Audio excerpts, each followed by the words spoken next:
What do you want to achieve before you finally hang up your boots?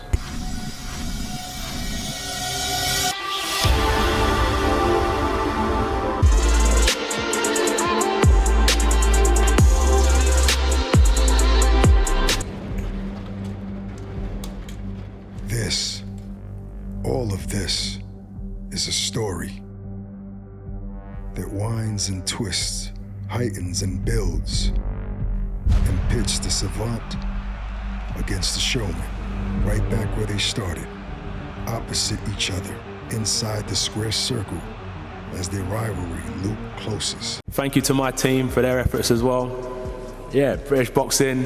One thing when I first started boxing, I said I want to bring the heavyweight division back alive in the UK, and I think we've done that.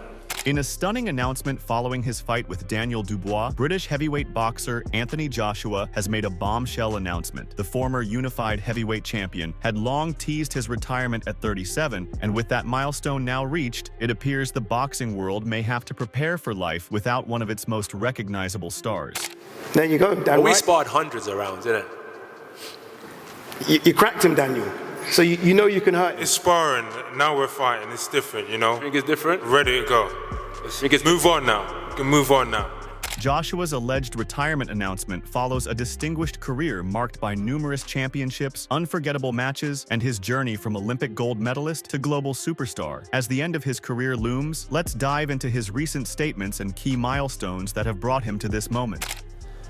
You gotta really put your foot down sometimes and let someone know, I ain't here to play games.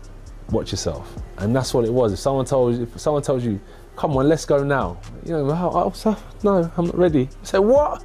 Let's go. 2 years ago, Anthony Joshua made it clear that he intended to retire by the age of 37, a milestone he has now reached. Although he initially planned to retire at 35, he later extended that timeline, believing his body could endure the physical demands of boxing for a couple more years. Now, at 37, Joshua feels the time is right to step away from the sport that made him a global icon. But I just didn't want to highlight that fight and say that's the only thing that's brought change to my boxing style and how I wanted to approach my boxing, because it's happened in the amateurs right the way through my career. I've taken losses, but I definitely use it as a platform to get stronger, to build on. Obviously, mine's echoed to the world, like my wins and losses and how I deal with them. Always different, always different.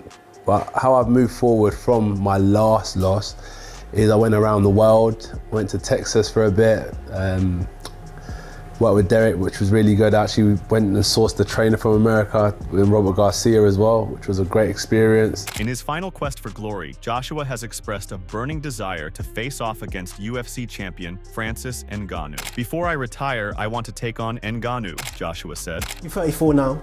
Every year, every Christmas that passes, you get that little bit older, a little bit wiser, a little bit closer to one day retiring, as you spoke about earlier. When it comes to the beginning of Anthony Joshua in terms of on the public scene, it was at 2012 Olympics. So the Olympics is back around. 4 years from now, the Olympics will be back around. Do you think you'll still be in the ring 4 years from now? Because you'd be 38, same age as Artur Beterbiev, who had an amazing performance at the weekend. Do you see yourself carrying on that long? Definitely not. Definitely not. So then in that time frame, I don't want you to say a date because obviously anything can happen, but what do you want to achieve before you finally hang up your boots? Beat Francis Ngannou. And that's my main goal. Fair enough. You know, if you look at it from where I'm sitting, that's my main goal right now, is to just beat Francis Ngannou. Anthony Joshua's motivation has never been about money. It's tough, and when I feel like I don't have much power left, that's when I'll retire, he revealed.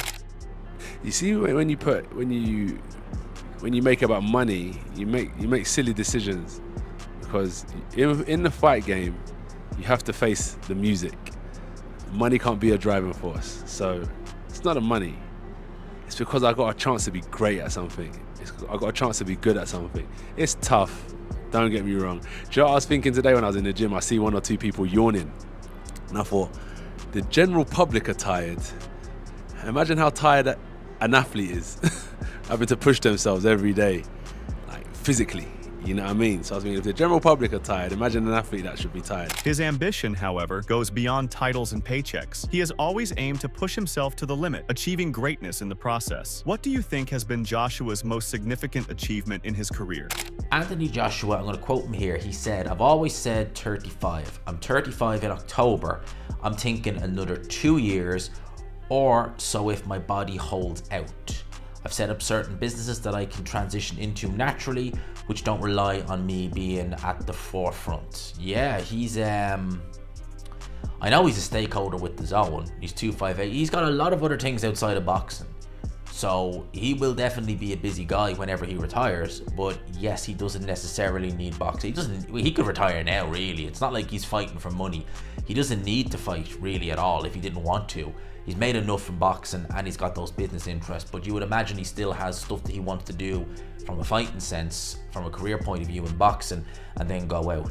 It's really crazy to think that Joshua's going to be 35 come October, because it genuinely seems like only yesterday he made his pro debut. It seems like only yesterday he was fighting Charles Martin for the IBF title. In fact, actually, we're nearly at that, and I think it was April 9th, was it not, 2016, so yeah, we're nearly at that anniversary of the Charles Martin fight. And 2016 was a weird year in boxing. It was a crap year in boxing. For those who were watching boxing, you'll know it was a crap year. There wasn't much happening in 2016. Well, there was fights happening, but they didn't really have there wasn't any real big fights. It's hard to believe that Anthony Joshua, who will turn 35 in October, is nearing the end of his career. It feels like just yesterday that he made his professional debut, showcasing his raw power and athleticism to the world. Time, however, has passed quickly, and Joshua is now ready to retire after an illustrious career filled with championships, epic fights, and unforgettable moments. You know, in 2016, I was watching them thinking, oh, I'd love for, Wilder to fight Joshua to fight Klitschko, or Fury and Klitschko. I'd love to just, be gone, and these are the guys now who are on top. And it's sad in a way, because we're kind of seeing the end. I don't imagine Usyk sticking around much longer. I don't imagine Fury sticking around much longer. Joshua was talking about calling it quits in 2 years, 2026, which is not that far away. It's really not. You don't miss 2 years flying. You really don't. I've already said 2016 does not seem like a long, and 8 years in the grand scheme of things is not really a long time in the grand scheme of things. But for it to go by just like that, it's crazy. And that's the difference between, I guess, one era to the next. Joshua, Wilder was a young champion at the time. Fury had just dethroned Klitschko a few months earlier. The heavyweight division was just, we were like, oh yeah, these are all the new guys. And now you do look at them as the old guard, because they are on their way out. Not in a sense of they're finished, as in they're over the hill, but you just know, like, time waits for no man. The age is there, and you're like, they won't be around much longer. It really is crazy to think about it, really. One of the most anticipated bouts that boxing fans have been clamoring for is a matchup between Anthony Joshua and Tyson Fury. Fury has been vocal about his desire to fight Joshua before he retires. There's always been, though, I don't think I can retire today, because I need that Joshua fight. We have been trying to make that fight for years, right? Why do you need that fight? Because it's the fight that people want to see. It's the fight that I want to see as a boxing fan. But then there'll be, I need Joshua too, because the result he wasn't happy with, or I wasn't happy with it. I just fear there'll always be an Anthony Joshua. I've already said that. Like the Roman general said, and we beat everybody now. He said, there'll always be somebody else. In the beginning of the Gladiator movie. Yeah. Remember it? Yeah. Where he goes, we've conquered the world. And he goes, there'll always be somebody else to fight. There'll always be another war. Yeah. And it's going to be somebody else. Like before that, for the last 4 or 5 years, there's been this three-headed monster. Me, Wilder, Joshua. Joshua and Wilder have been slain, and I'm the last one standing. Anthony Joshua has gained worldwide fame, transcending the sport of boxing. His combination of physical prowess, humility, and charisma has endeared him to millions of fans around the globe. Joshua's journey to becoming the heavyweight champion is a testament to his hard work, determination, and unwavering belief in his abilities. So you go from that fight to the Anthony Joshua fight. Yes. So tell me about the preparation and leading up to that fight. In fact, the preparation for the Anthony Joshua fight, then I started, after having like 4 months of training camp for the Tyson Fury fight, I had this feeling, and then I get a little confident. Now I know how it works, like 10 rounds, and then was pretty good. The Tyson Fury fight, I think I sparred like 10 rounds for like 2 weeks. Yeah, like four sparring of 10 rounds barely. Anthony Joshua's punching power has been a hallmark of his career, with many, including the hosts of the Joe Rogan Experience, JRE, calling him a superhero. His ability to deliver devastating blows has led to countless knockouts and victories. Like boxers today, if you look at like Anthony Joshua, who's the heavyweight champion of the world now. Is he? You look at him, yeah. He's a English fellow. He's a tank. I mean, he's a... Is he? Oh, man. You look at Anthony Joshua, he looks like a superhero. Do those guys have as much stamina as these guys do, though? Oh, yeah, they do today. They did?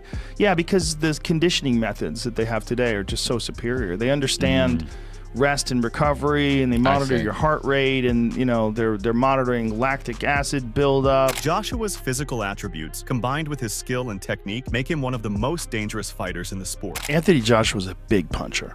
He's a big puncher, and he's fast. He's fast, and he's a one-punch knockout puncher, as opposed to Tyson Fury can knock guys out with one punch, but really he wears guys out. He beats guys up and then takes them out later, like the Deontay Wilder fight. Like he beats them up and then he takes them out.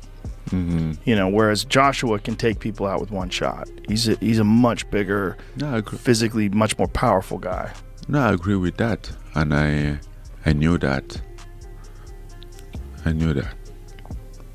What would you do differently if you could do the Anthony Joshua fight again?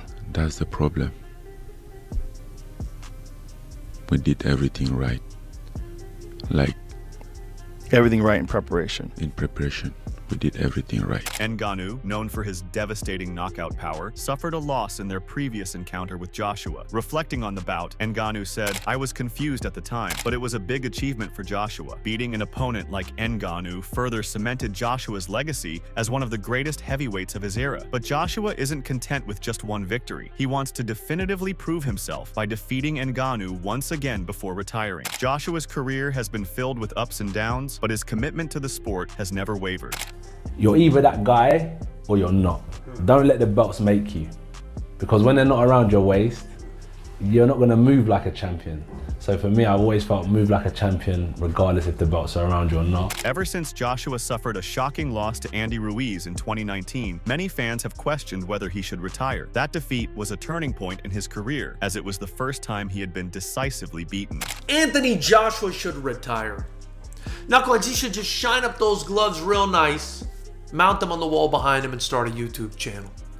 But in all seriousness, that's the narrative and the opinion given to us by this toxic and bipolar boxing culture ever since he lost to Andy Ruiz, all the way up to when he won and looked good again against Otto Wallin. It shows you how fickle they want you to fight the best people, right? Which would entail, as a fighter, that you could potentially lose. But as soon as you lose, sometimes one fight, they're ready to discard you and toss you by the wayside. And I think it's absolutely unacceptable, not only from casual and hardcore boxing fans and pundits, but it's unacceptable from Hall of Fame inductee boxing journalists like Thomas Hauser, who as recently as May of 2023 was calling on Anthony Joshua to retire from the sport after Anthony Joshua knocked out Robert Helenius, and continue to say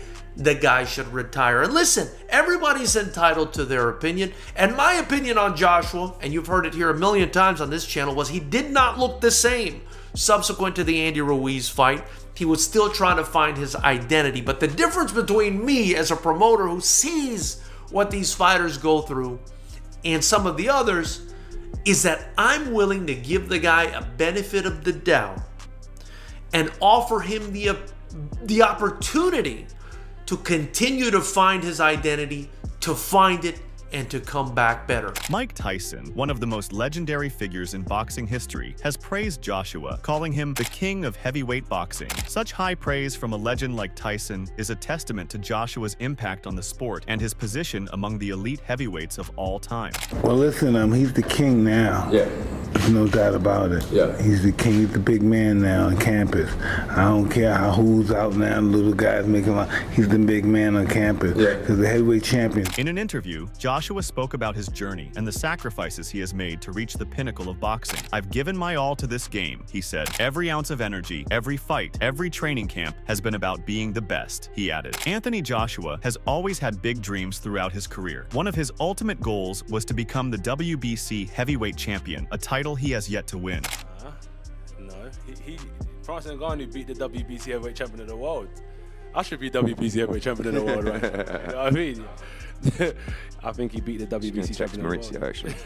He's a great fighter, man. Looking back, Joshua's journey is filled with victories, championships, and iconic moments. He has been a two-time unified heavyweight champion, and his achievements have solidified his place in boxing history. How will Joshua be remembered once he steps away from the sport? And today we are talking about Anthony Joshua's story so far, because that story, at least in boxing terms, is nearing the final chapter, and we want to know how it's going to end. Will it end with an undisputed world title? Will it end with a win over Tyson Fury? All of that legacy is on the line in this fight against Daniel Dubois, because if you lose this, well, that's all a write-off. And that story started in 1989 in Watford when AJ was born, and his name was actually his full name. I've got this written up here because I don't want to up. Anthony Oluwafemi Olaseni Joshua, and he was nicknamed Femi as a part of his middle name. Absolutely finishes Dillian Whyte in spectacular fashion, and I've seen this image so many times of AJ getting up on those ropes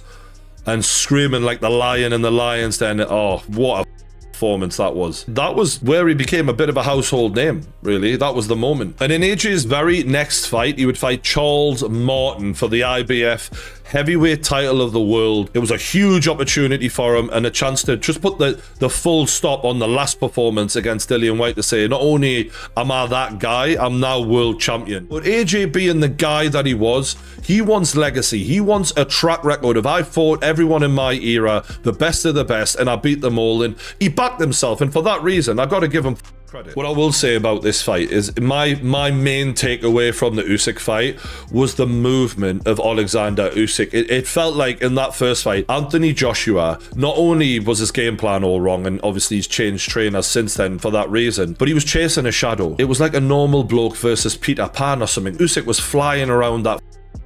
He wasn't staying still for 1 second, and AJ at the time was very much, he needed to plant his feet to really do the damage to you, and because Usyk wasn't stopping moving and the target wasn't staying still for more than a second, he couldn't really put a dent in Usyk. That's the story of two paths that shaped the other. Make sure to check out some of our other videos on the screen if you enjoyed this one.